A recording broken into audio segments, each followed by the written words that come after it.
téléspectateurs, bonsoir. Andrea et moi, nous avons un message à te transmettre. Bienvenue, bienvenue, nous sommes heureux de te le dire. Bienvenue, bienvenue, nous sommes heureux de t'accueillir. Et oui, tu l'auras compris, c'est par ces quelques mélodies que nous te disons une bienvenue en ce deuxième jour de Semaine de l'Éducation.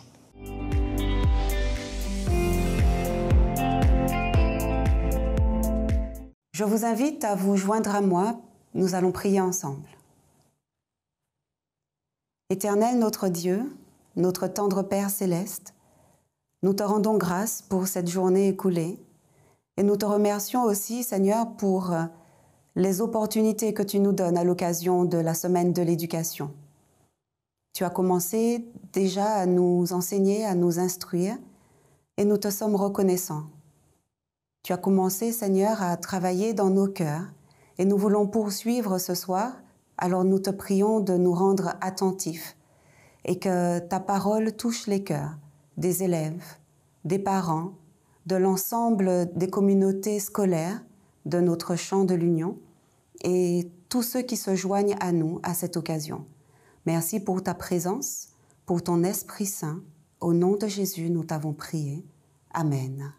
Nous sommes mardi, c'est notre deuxième soir ensemble à l'occasion de la Semaine de l'Éducation sur le thème « Fortifions leurs racines ». Et ce soir, notre oratrice du jour est Madame Corinne Blocaille, qui est la directrice du département de l'éducation de la Fédération des Églises adventistes du 7e jour de la Guadeloupe. Merci pour votre attention.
Choisissons le meilleur. Oh, oh, oh. Yeah, yeah. Oh, oh. Le meilleur pour cette génération. Oh, oh. Le meilleur pour cette génération. Oh, oh. Le meilleur pour cette génération. Oh,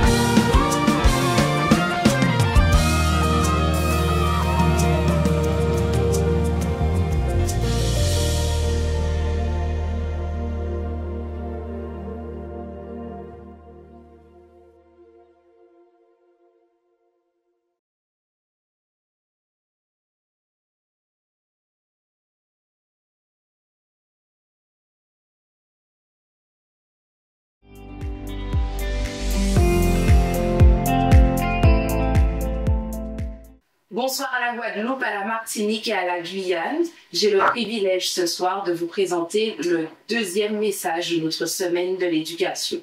Message intitulé « Apprendre à être courageux et persévérant ». Les textes bibliques, les textes de référence qui guideront cette présentation ce soir se trouvent en tout cas pour le premier texte dans Josué 1, verset 9. « Fortifie-toi et prends courage. Ne t'effraie pas, ne t'épouvante pas, car l'Éternel ton Dieu est avec toi dans tout ce que tu entreprendras. » Le deuxième texte, Hébreux 10, verset 36. « Vous avez besoin de persévérance, afin qu'après avoir accompli la volonté de Dieu, vous obteniez ce qui est promis. » Apprendre à être courageux et persévérant est l'un des plus beaux thèmes qu'il m'ait été donné d'aborder. Le courage et la persévérance représentent, à mon sens, des valeurs essentielles, fondamentales dans l'expérience humaine et spirituelle de chaque individu et plus particulièrement de chaque chrétien. En constante évolution et confronté à des problématiques de plus en plus complexes, notre société a plus que jamais besoin d'hommes et de femmes capables de faire preuve de courage et de persévérance. En tant qu'éducateurs investis dans la mission de former le caractère, il nous incombe de cultiver ces qualités chez les futures générations afin d'offrir à la société des individus solides et engagés. Le courage et la persévérance apparaissent comme des racines profondes qui ancrent nos enfants dans la foi. Ces vertus leur permettent d'affronter les défis de la vie avec confiance, détermination et résilience. Laissez-moi, dans le cadre de ce préambule, partager avec vous une histoire vraie.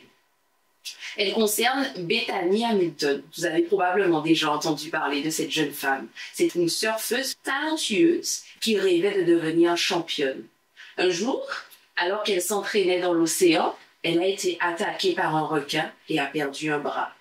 Un grand désespoir s'est abattu sur cette jeune femme lorsqu'elle vit les chances de réaliser son rêve s'éloigner en raison de son handicap. Les premiers mois sans son bras furent certainement très difficiles. Toutefois, au lieu de renoncer, au lieu d'abandonner, elle a fait preuve d'un courage extraordinaire et d'une persévérance impressionnante. Elle a surmonté ses peurs. Elle a appris à surfer à nouveau et cette fois avec un seul bras et elle est retournée en compétition. Son histoire nous rappelle que le courage et la persévérance permettent d'accomplir des rêves que nous pensions perdus jusqu'ici. Ces valeurs, nos enfants peuvent les cultiver dès leur plus jeune âge et nous pouvons les y aider. Elles sont essentielles pour traverser les épreuves de la vie. Alors comment faire? Comment pouvons-nous, en tant qu'éducateurs, développer ces valeurs chez nos enfants? Nous tenterons tout au long de ce développement de jeter un éclairage sur cette interrogation. Commençons par définir le courage et la persévérance. Entendons-nous sur cette définition de façon à ce que nous soyons tous sur la même longueur d'onde. Il nous arrive très souvent d'enjoindre à nos enfants ou à nos élèves de faire preuve de courage. Sois courageux, présente-nous ton exposé. J'ai moi-même très souvent noté par le passé sur des bulletins « doit faire preuve de persévérance ». Mais qu'est-ce que réellement le courage? Qu'est-ce que réellement la persévérance? Selon un dictionnaire de la langue française, le courage est une force de caractère qui permet de faire face aux difficultés, aux dangers ou à la souffrance avec fermeté et sans crainte. Le courage implique souvent la capacité d'agir malgré la peur, le stress ou les difficultés. Le même dictionnaire définit la persévérance comme suit: qualité consistant à continuer à accomplir une tâche ou poursuivre un objectif malgré les obstacles, la difficulté ou l'échec. La persévérance se manifeste par la détermination et la constance dans l'effort sur une période prolongée. La Bible apporte une dimension encore plus profonde à ces valeurs. En effet, dans un contexte biblique, le courage et la persévérance reposent sur la foi en Dieu et la conviction de son accompagnement dans chaque étape de la vie. Dans la Bible, le courage est régulièrement décrit comme la force intérieure donnée par Dieu pour faire face aux situations difficiles, rester fidèle et accomplir sa volonté. C'est une confiance inébranlable en Dieu qui permet d'affronter la peur et les défis. Par exemple, dans Josué 1, verset 9, Dieu dit à Josué, « Fortifie-toi et prends courage. Ne t'effraie pas et ne t'épouvante pas, car l'Éternel ton Dieu est avec toi dans tout ce que tu entreprendras. » Le courage biblique n'est donc pas seulement une absence de peur, mais la conviction que Dieu est présent et guide ses enfants. La persévérance dans le contexte biblique est la capacité à demeurer ferme dans la foi et dans les œuvres malgré les épreuves, les retards ou les souffrances. Elle est généralement liée à l'endurance et à la patience et vise à accomplir la volonté de Dieu. Hébreux 12, verset 1 exhorte ainsi les croyants à courir avec persévérance dans la course qui nous est ouverte, les yeux fixés sur Jésus. La persévérance biblique s'appuie sur la foi que malgré les difficultés, Dieu est fidèle et agira en temps voulu. Les enfants qui développent le courage et la persévérance sont capables d'accomplir des choses extraordinaires.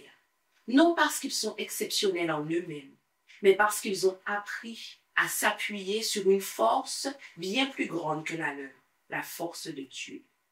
Ces valeurs apportent de la stabilité, de la résilience nécessaire pour grandir dans la foi. Elles rappellent à ceux qui les possèdent que même dans les moments d'échec, ils peuvent se relever et avancer en s'appuyant sur Dieu.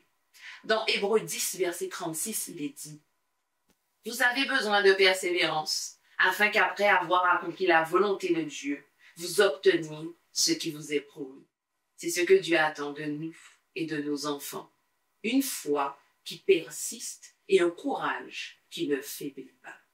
Ellen White disait à ce sujet, « Dieu désire que chaque enfant de Dieu ait une influence positive, qu'il soit patient et persévérant dans les petites épreuves comme dans les grandes. » C'est un texte tiré du livre Éducation. Le courage et la persévérance ne sont pas simplement des qualités, mais des témoignages vivants de notre foi en Dieu. Nous allons voir maintenant qu'un élément qui nous permet d'ancrer ces valeurs en nos enfants est la construction d'un discours intérieur de courage et de persévérance. J'ai récemment découvert que certains sportifs de haut niveau faisaient appel à des coachs en discours intérieur. J'ai compris que l'un des principaux objectifs de cet accompagnement était de rééduquer le discours intérieur afin d'améliorer les performances. J'ai alors entrepris quelques recherches en la matière. En effet, les recherches en neurosciences nous montrent qu'aujourd'hui, que les pensées que nous entretenons influencent directement notre bien-être émotionnel, notre capacité à gérer le stress et notre motivation face aux défis. Pour les sportifs, cet aspect est particulièrement crucial. À niveau de compétence égale, un discours intérieur constructif peut faire la différence. Il aide à surmonter les moments de doute, à maintenir la concentration lors des compétitions et à récupérer après un échec. Cultiver des pensées positives et bienveillantes envers soi-même favorise la résilience et renforce la capacité à persévérer même dans les moments difficiles.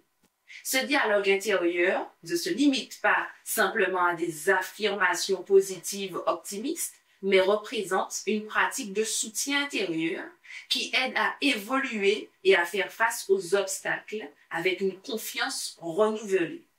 En tant que parents et plus largement en tant qu'éducateurs chrétiens, nous avons la responsabilité d'aider nos enfants à bâtir un discours intérieur basé sur la foi qui les soutiendra lorsqu'ils font face à des défis. Ce que nous pensons, ce que nous nous disons, peut renforcer notre foi ou nous décourager.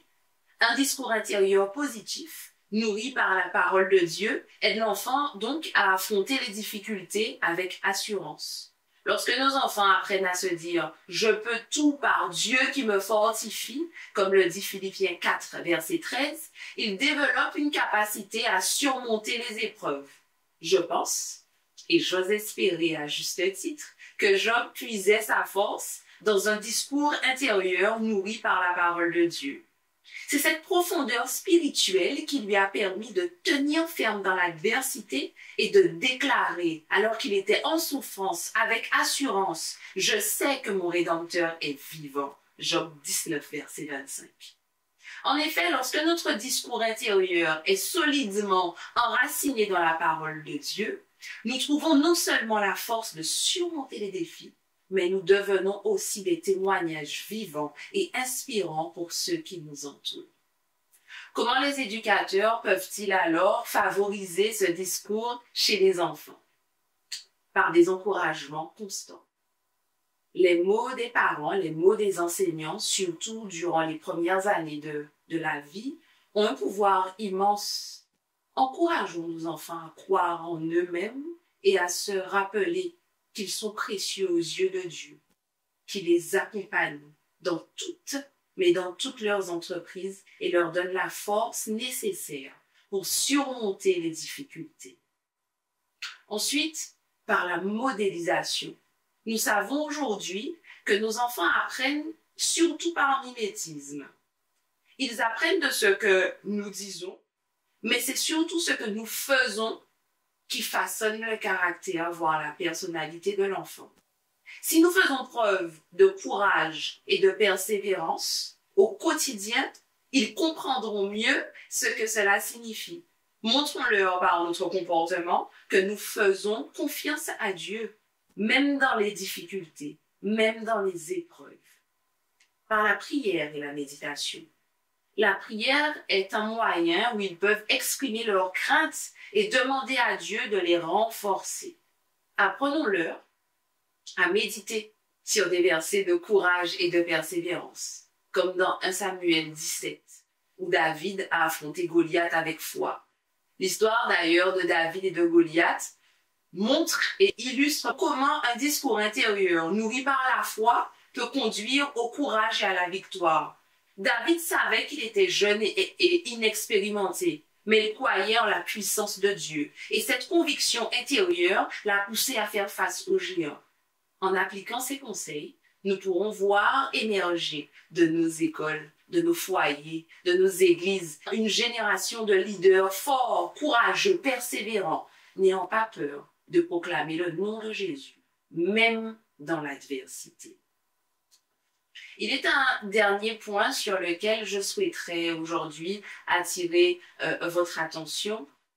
Je souhaiterais vraiment insister sur le fait que le courage et la persévérance naissent d'une foi profonde en Dieu et en sa providence. Lorsque les enfants ou tous ceux que nous éduquons comprennent que Dieu est présent dans chaque épreuve, ils trouvent une assurance nourrie par leur persévérance et leur courage.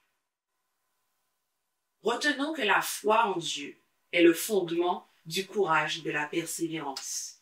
Nos enfants doivent comprendre que le courage et la persévérance reposent sur la relation avec Dieu. Quand ils savent que Dieu veille sur eux et qu'il a un plan pour leur vie, ils sont capables de traverser les moments les plus difficiles, les plus sombres, avec espoir.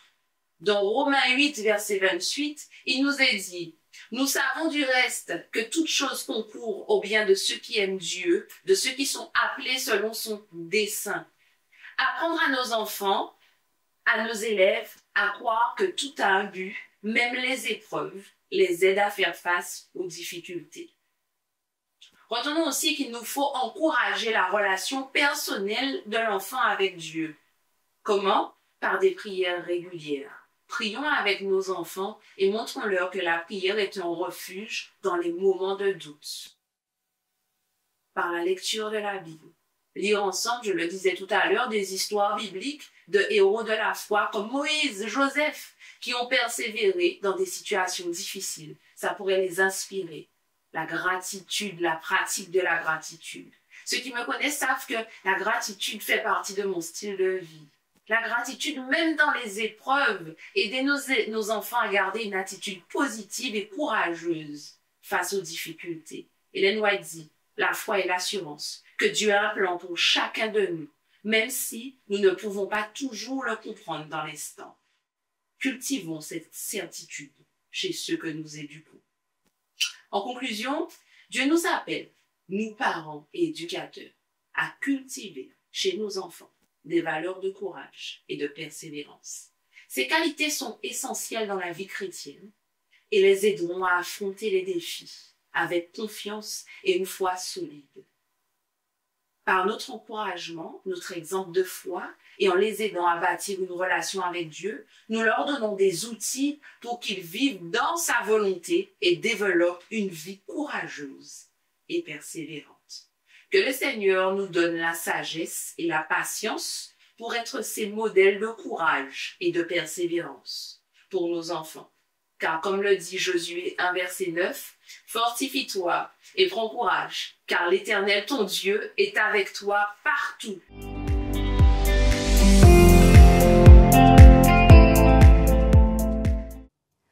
Nous vous remercions d'avoir partagé ce temps de réflexion avec nous et nous vous invitons à poursuivre la semaine, à vous connecter demain sur Espérance TV Interamérique.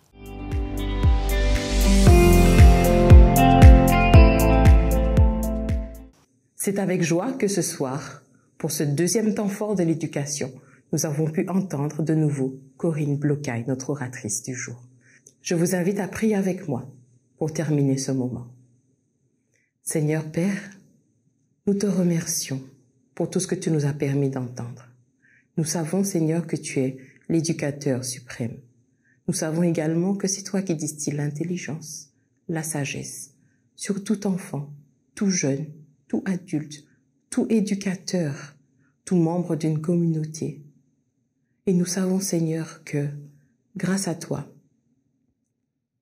nous pouvons apprendre à être courageux, apprendre à être persévérant, comme nous invite Corinne Blocaille.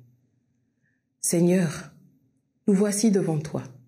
Nous sommes tes enfants. Nous croyons que tu ne nous abandonneras jamais. Et nous croyons que tout ce que nous entendons, tu pourras vraiment l'imprimer dans nos cœurs, de sorte que nous puissions nous en sortir beaucoup plus forts, beaucoup plus vaillants, comme les guerriers de David, prêts à enseigner, prêts à apprendre aux autres, prêts à appliquer tout ce que tu nous auras transmis. C'est avec humilité que ce soir, nous nous présentons devant toi et nous te demandons avec insistance de nous utiliser, Seigneur. Tu connais nos cœurs, tu connais nos désirs, tu connais également nos aspirations à te servir. Aussi, Seigneur, appuie-toi sur cela. Non pas sur ce que nous sommes, mais appuie-toi sur notre désir de te servir et utilise-le afin que nous puissions briller pour ta gloire et devenir des lumières dans ce monde.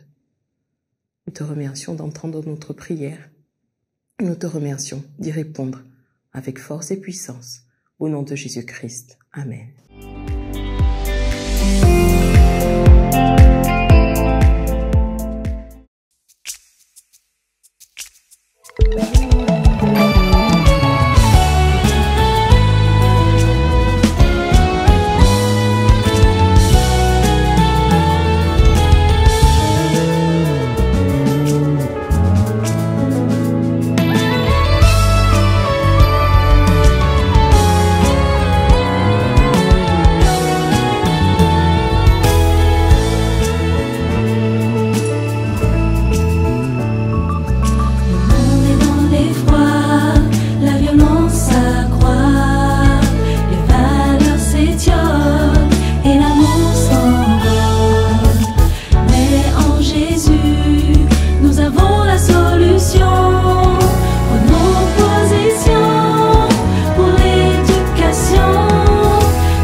Grâce au Dieu